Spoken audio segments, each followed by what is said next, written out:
스루풋 콘스트레인 타임즈 2024년 7월 3일자를 진행하도록 하겠습니다.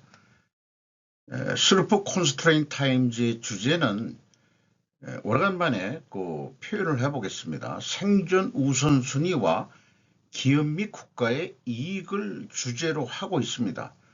또한 생존 가능 여부에 따라 우리의 의사결정이 합리적이었음이 입증이 된다고 할 수 있겠습니다. 또한 우리나라의 현재의 경제는 저성장 구조는 뉴노멀이라고 또 표현을 제가 하고 있고요.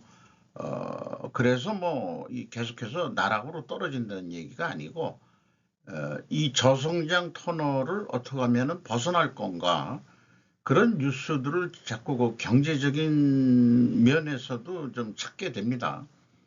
그런데 오늘은 요 한마디를 정치 쪽은 잘 제가 다루질 않는데, 정치 사회는 퇴행성 관절염 저질화가 되고 있다라는 표현을 좀 해보고 싶습니다. 이렇게 표현을 하면서 편집된 내용을 진행을 해보도록 하겠습니다. 구독, 좋아요 부탁드리고 필요하시면은 1.5배속을 보시기 바랍니다. 검찰총장, 이재명이 재판장, 민주당이 사법부 하겠다는 것. 정주민, 양수정 기자가 중앙일보에서 보도를 했습니다. 이 사람이 검찰총장인 모양인데요. 이원석 검찰총장은 2일 더불어민주당이 이재명 전 대표를 수사한 검사들에 대한 탄핵소추안을 발의하자 이를 권력자의 형사처벌 모면용으로 규정하며 강하게 반발했다. 수사와 재판을 못하게 만들고 권력자의 형사처벌을 모면하겠다는 것이라고 규정했다. 사법권은 법관으로 구성된 법원에 속한다는 헌법 101조를 위반한 것이라고 했다.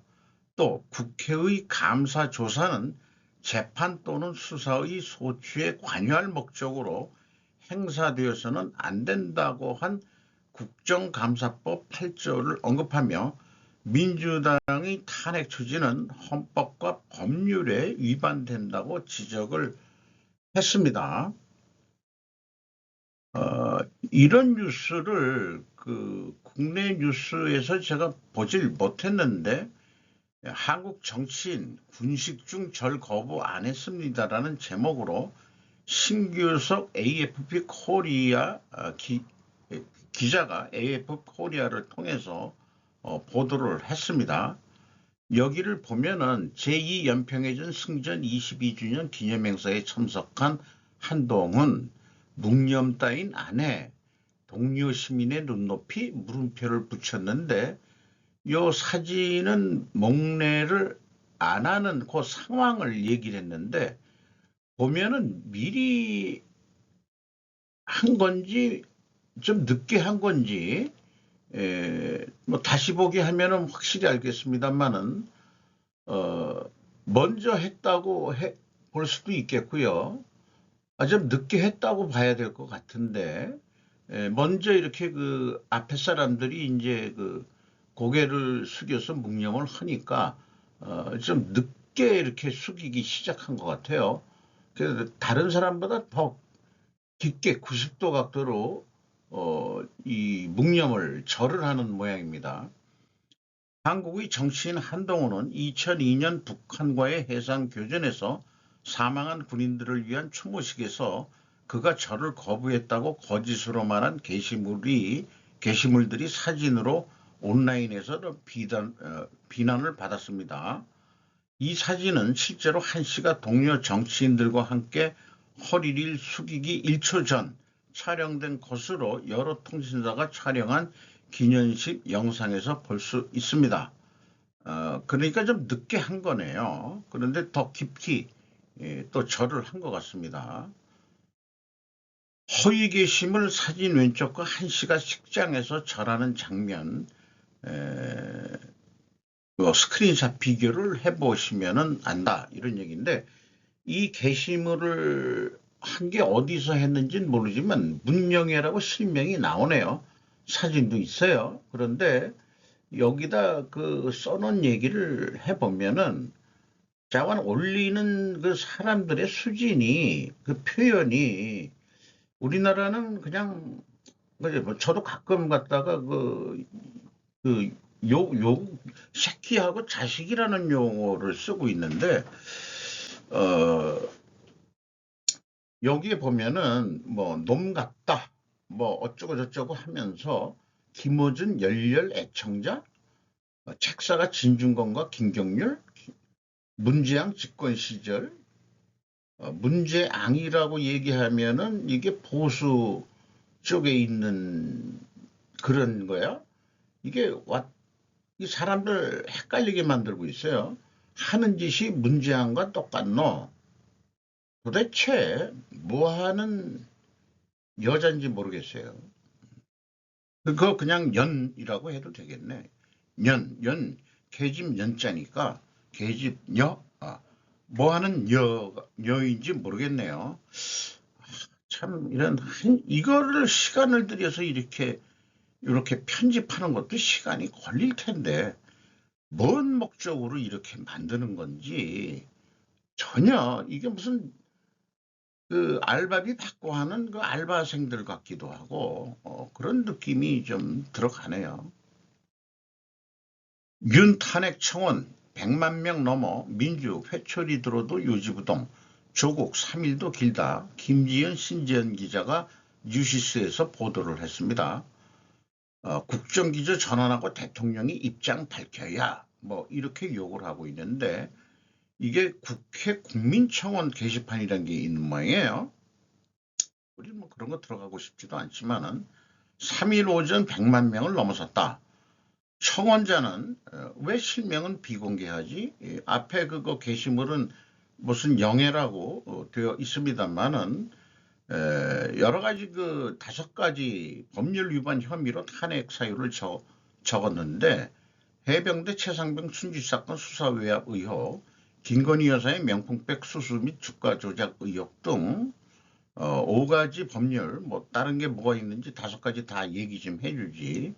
이게 지난달 20일 등록됐고 23일 동의 요건인 5만 명을 넘어서서 지금 100만 명이 넘었고 지난 27일 윤 대통령이 이태원 참사가 조작됐을 가능성이 있다는 취지로 말했다는 김진표 전 국회의장의 회고록이 공개되면서 동의자 수가 급증했다 이렇게 얘기를 하고 있네요. 더불어민주당과 조국혁신당 야권은 이것이 민심이라며 윤 대통령의 국정기조 전환을 재차 촉구했다 이렇게 되는데 이게 5만 명 동의를 이상 받으면 본회의에 부의를 할 수 있고 이 본회의까지 통과가 됐다면 정부로 이송이 되며 정부에서는 해당 청원에 대한 처리 결과를 국회에 보고해야 한다. 그 정부라면 어디에 대통령인데 대통령 물러나라는 얘기나 같은 건데 그게 나 물러날게 하야할게 그렇게 될 것 같습니까? 저는 그 100만 명이 넘어서고 그다음에 이제 그 서버가 뭐 이 대기 중 이런 게 뭐 많이 나오고 그랬다는 다른 뉴스에도 있습니다만은 야당이 그 총선에서 승리한 입장에서 야당의 행동대원들만 동원해도 100만 명이야 훌쩍 넘겠죠. 그래서 여기가 이것이 민심이 아니고 야당 파르티잔 애들을 동원한 공장으로밖에는 저는 보지 않습니다. 과연 청원자는 누구일까? 이재명 방어 행위들이라고 볼 수밖에 없을 것 같습니다. 이런 뉴스를 보면서. 그래서 대통령은 하반기 경제 정책 방향 및 역동 경제 로드맵 발표 제목은 제가 소제목에 있는 거를 가져왔고 원제목은 윤 25조 원 소상공인 대책 마련 현금 살포 포퓰리즘 아닌 맞춤형으로 진행한다는 거죠. 이게 뒤쪽에 있는 거를 저는 이걸 먼저 편집을 했습니다. 하반기에 먹거리 물가를 잡는 데 집중한다. 생활 물가를 잡는 데 집중하겠다.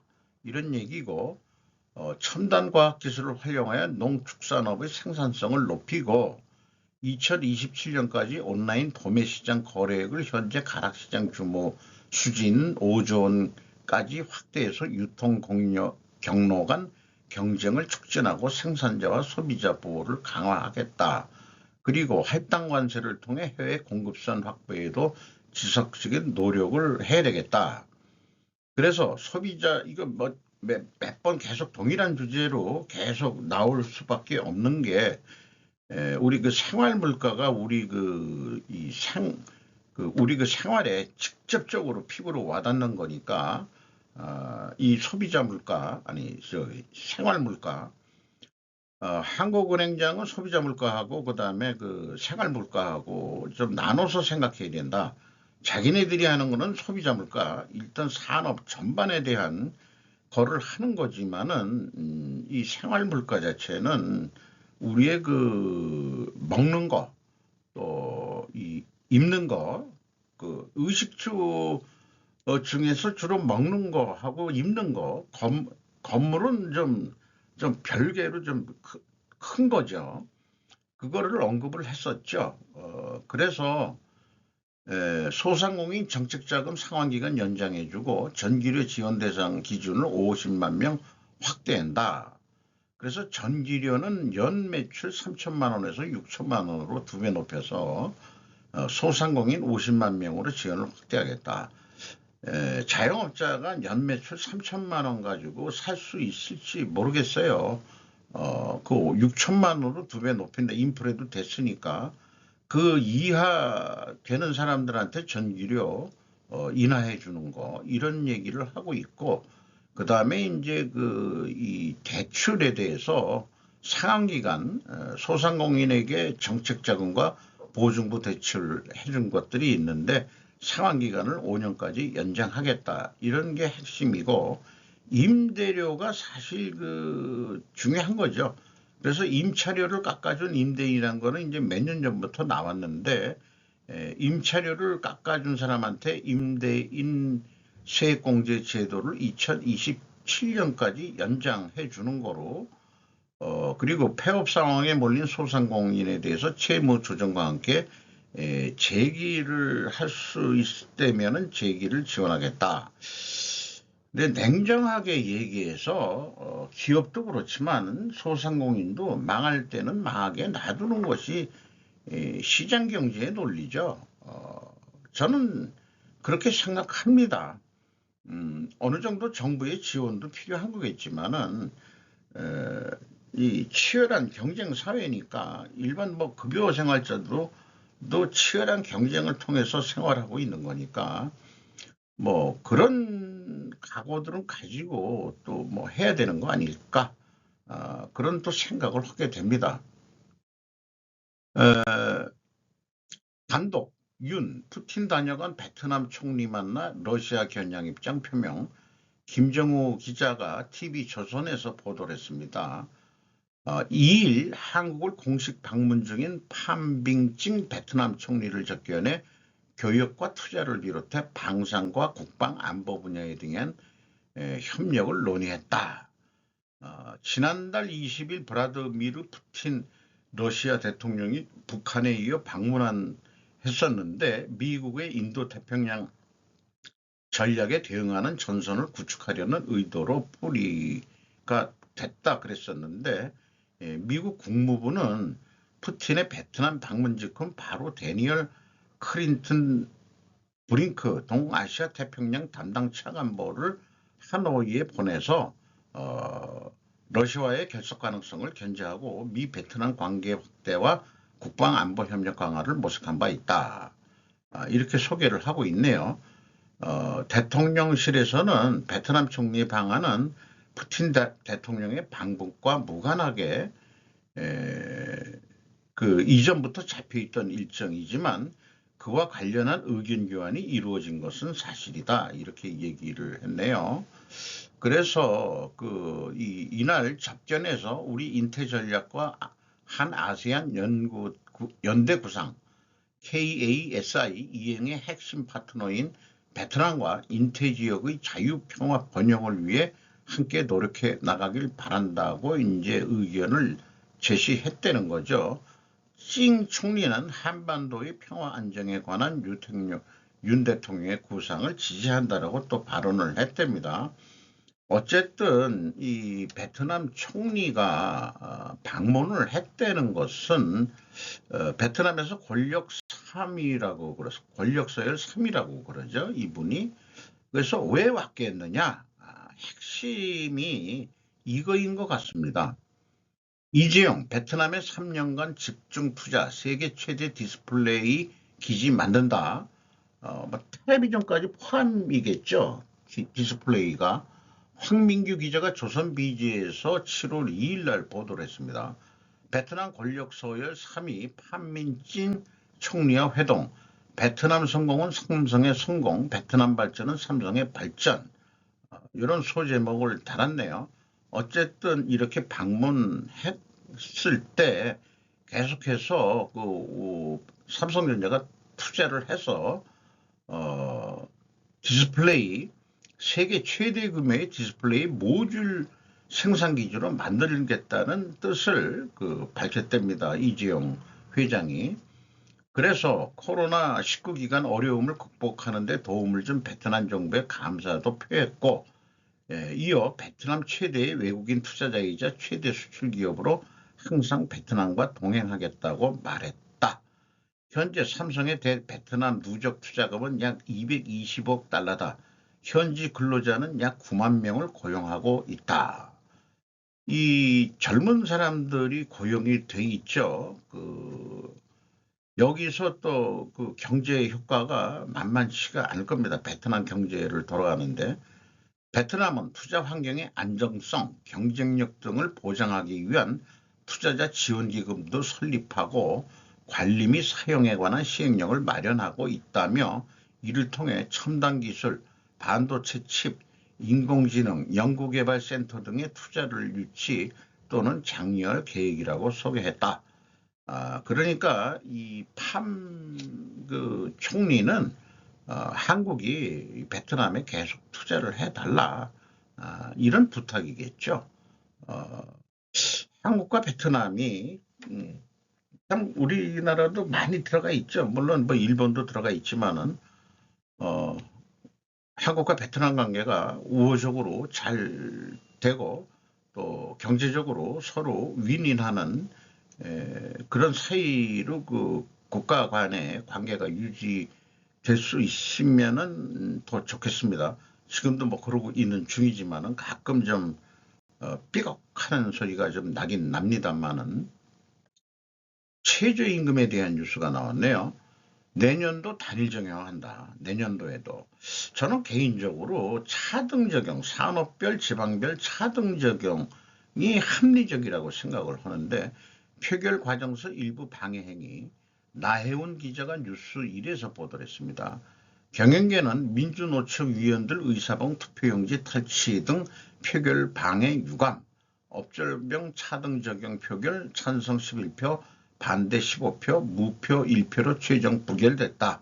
근데 이 투표하는 과정에 뭐 좀 난동이 아니고 좀 방해 행위를 했다. 이런 얘기네요.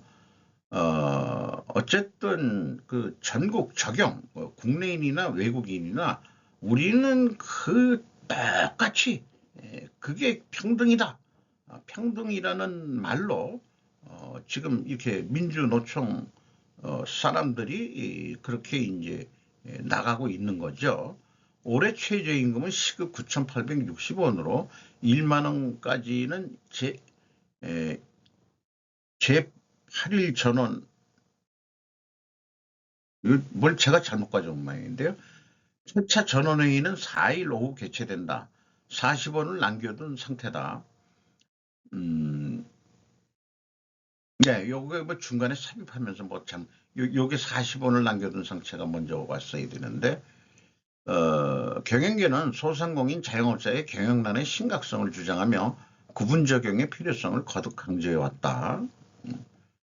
아니, 뭐 일본만 가서 구경을 하더라도 이 건물 간판에 간판이 아니고 안내판 같은데 다 붙여 있어서 읽혀지더라고요.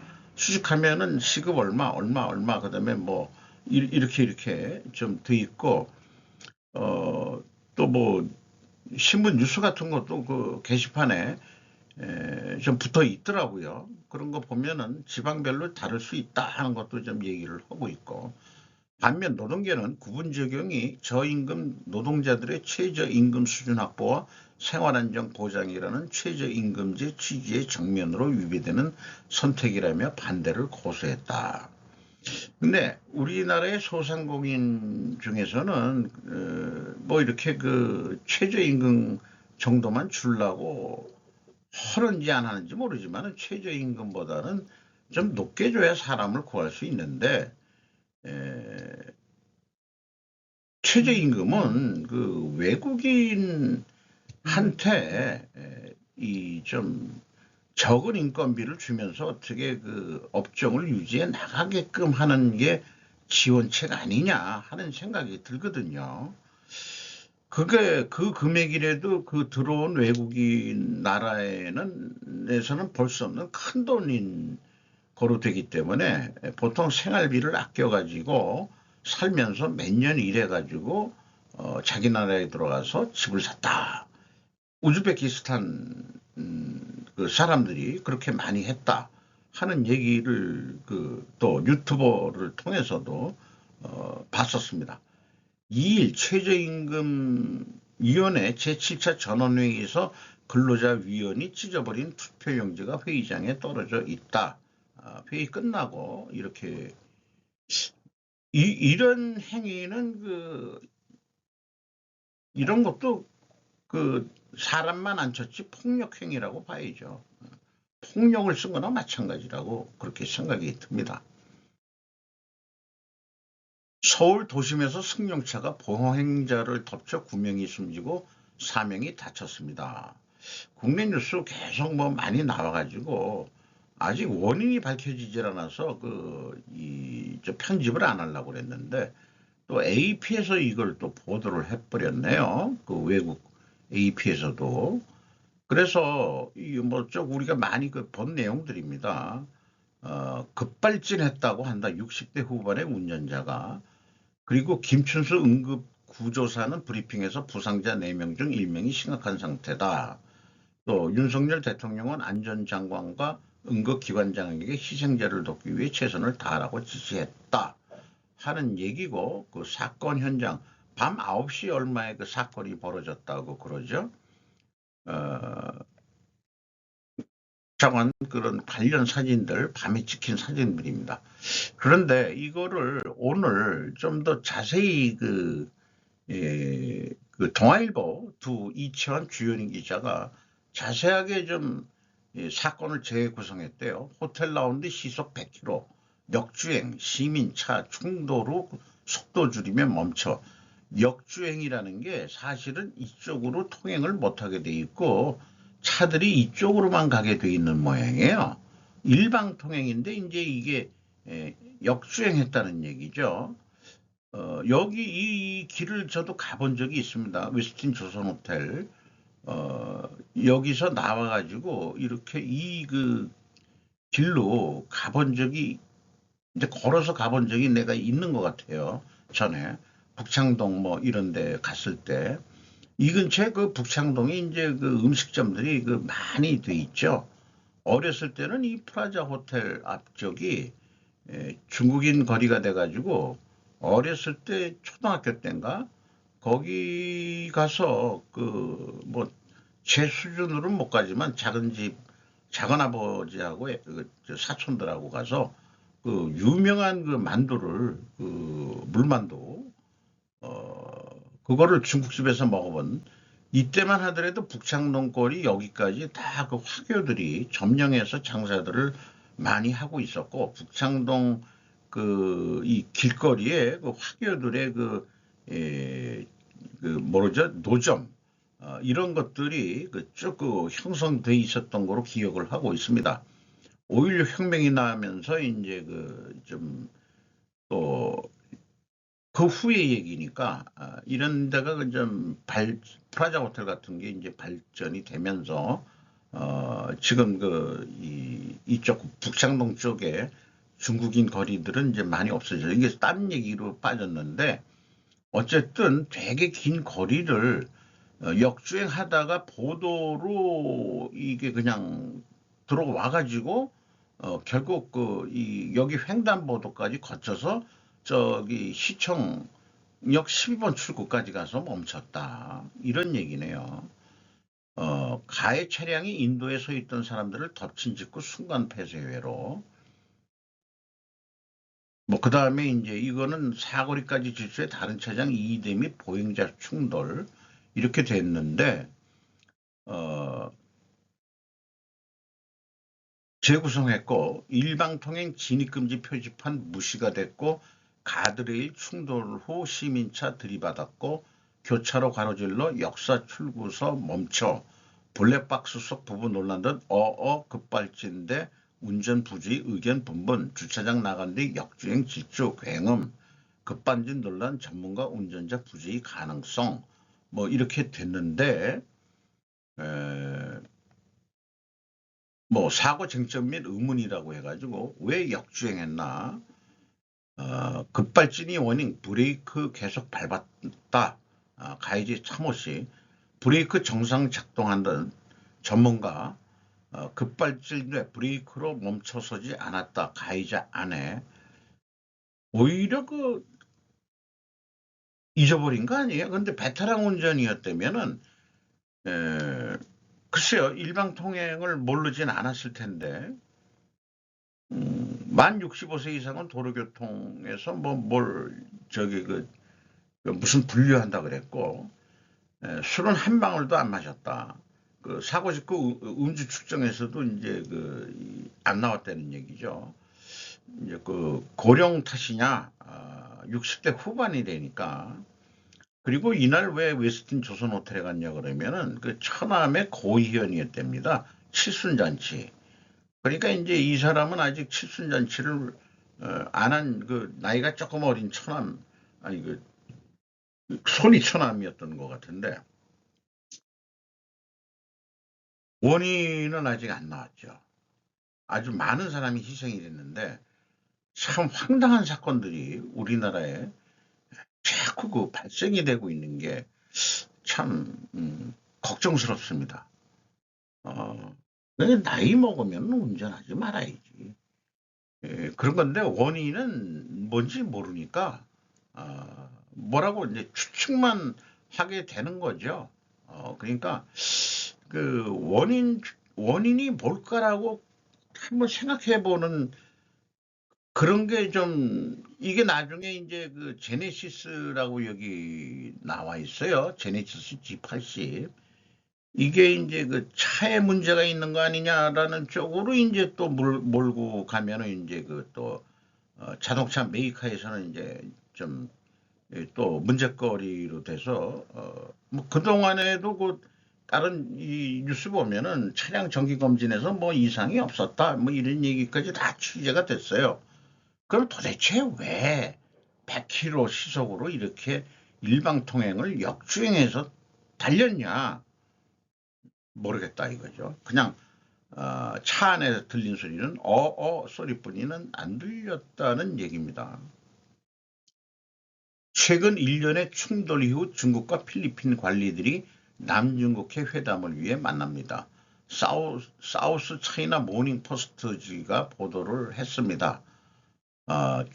만나긴 만났는데 일단 만난 날 중국 정부는 마닐라가 분쟁 지역에서 평화와 안정을 저해하고 있다고 비난했다는 거고 그러나 엘리케 마날로 필리핀 외교장관은 지난 1월 이후 처음으로 마닐라에서 열린 이번 회담을 확인하고 최고의 호핑, 희망이란 얘기인가요? 말했다고 뉴스포털 레플로컴이 보도했다고 하고 양측은 올해 들어 분쟁 해역에서 일련의 대치 상황이 발생했는데 이 대치 상황 속에서 필리핀 선원이 엄지손가락을 잃은 충돌로 이어진 사건 등이 이에 해당한다.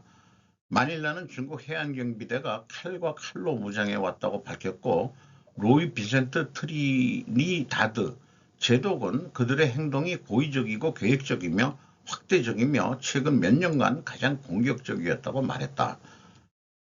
거기다가 이 산둥 항공모함이 이 지역에서 또 포착이 됐다는 거예요. 이게 무력 시위를 하는 거죠. 이 비행기가 여기에서 날아오르긴 오른다고 합디다. 뭐 착륙도 하겠지. 예, 뭐 그렇게 큰 항공모함 같지는 않습니다. 그래서 하루 지난 필리핀, 중국과 남중국해 긴장 완화 합의, 펜카스트로가 AFP에서 보도를 했습니다. 뭐 일어났던 사건들 쭉 설명을 했고, 그래서 필리핀 외교부 회담 후 성명을 통해 테라사 라자로 필리핀 외교차관과 천사 오둥 중국 외교부 차관이 화요일 솔직하고 건설적인 논의를 했다. 양측은 아융인 쇼에 대한 각자의 입장을 논의하고 각자의 입장에 대한 편견 없이 긴장을 완화하겠다고 약속은 확인을 했는데 상당한 차이가 남아있다고 덧붙였다. 트리니 다드 해군 제독은 기자들에게 우리가 이 문제를 제기하는 이유는 의도하지 않은 결과를 원하지 않기 때문이다. Not intended result라고, 이펙트라고 얘기를 하겠죠. 의도하지 않은 결과. 요거가 이제 그 경영 쪽에서도 뭐 어떤 의도하지 않은 어떤 어떤 원인이 있는데 그것이 의도하지 않은 결과로 나타나는 경우가 있다 이게요. 이런 걸 논리적으로 자꾸 생각해볼 생각을 해야 됩니다. 워싱턴에서 베탄 바텔 국무부 대변인은 미국은 남중국해의 긴장을 완화하기 위한 어떤 노력도 환영할 것이라고 말했다. 그러나 그는 베이징을 상대할 때 행동은 말보다 더 큰 소리를 낸다고 덧붙였다. 말만 가지고 하지 말고 행동으로 평화, 남중국해 그 여기서 얘기하는 이 아융인 쇼리라는 데가 그 필리핀 선박이 자초돼서 고철 선박이 되고 있는 데가 거기가 이제 필리핀 그 해안 경비대가 거기서 이제 주둔을 해 가면서 자기네들 영해 보호를 하고 있죠.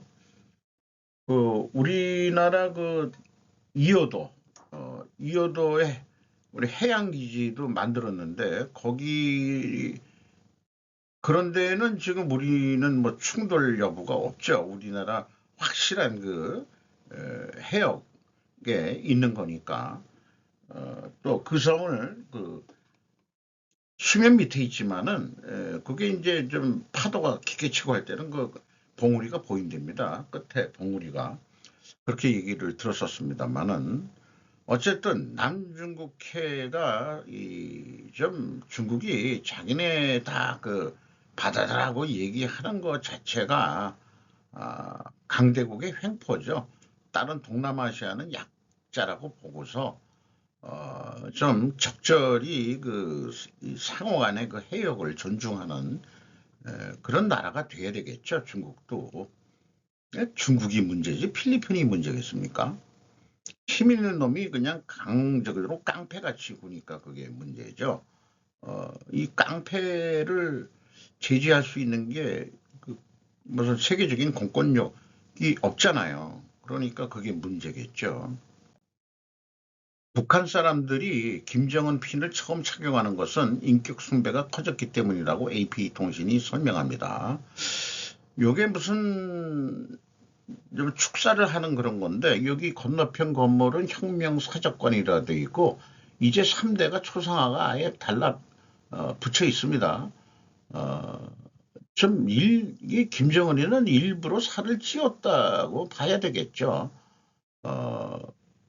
메이니까 5월 21일이겠네요.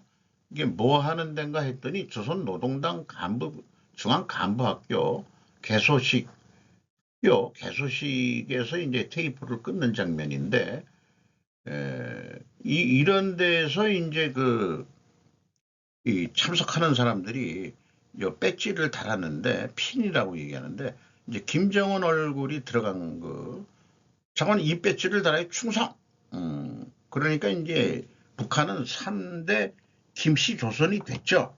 공산주의 국가이긴 하지만 김씨조선이라고 불러야 될 것 같고, 양반은 옛날에 이씨조선의 그 양반 세력들이겠죠. 공산당원, 고위 공산당원이라는 사람들이. 그래, 이런 배지를 달아줘야 그다음에 충성해가지고 지들이 북한 인민을 지배하는 그런 거로 되니까 평등사회가 아니고 그 계급사회죠. 그렇게 생각합니다. 더 많은 미국인 관광객들이 타격을 입은 앵화의 손짓에 따라 일본으로 향합니다. 앵화가 떨어지니까 지금 5월 달까지인가 뭐 90만 명이 다녀갔고 또 일반 숙박 시장에 대한 외국인 투자자들이 관심을 크게 끌어올리고 있다. 그래서 메리어트, 힐튼, 하얏트, 초이스 등 미국의 본사를 둔 여러 호텔들이 일본의 그 부동산 및 호스피탈리티 회사들과 제휴를 맺으며 일본에서의 입지를 지금 넓히고 있다. 그리고 6, 7, 8월에 양국 간 약 150만 개의 좌석이 현재 벌써 예약이 돼 있다. 이렇게 돼 있고 유나이트 에어라인, 델타 에어라인 및 아메리칸 에어라인 그룹은 여름 동안 미국과 일본 사이에 예정된 좌석 용량을 각각 19%, 10% 및 7% 증가시킨 것으로 호포 데이터에 나타났다. 이것은 저쪽 그 후지산 남쪽에 있는 무슨 섬에서 바라보는 석양의 후지산의 모습의 사진입니다. 이상 마치도록 하겠습니다.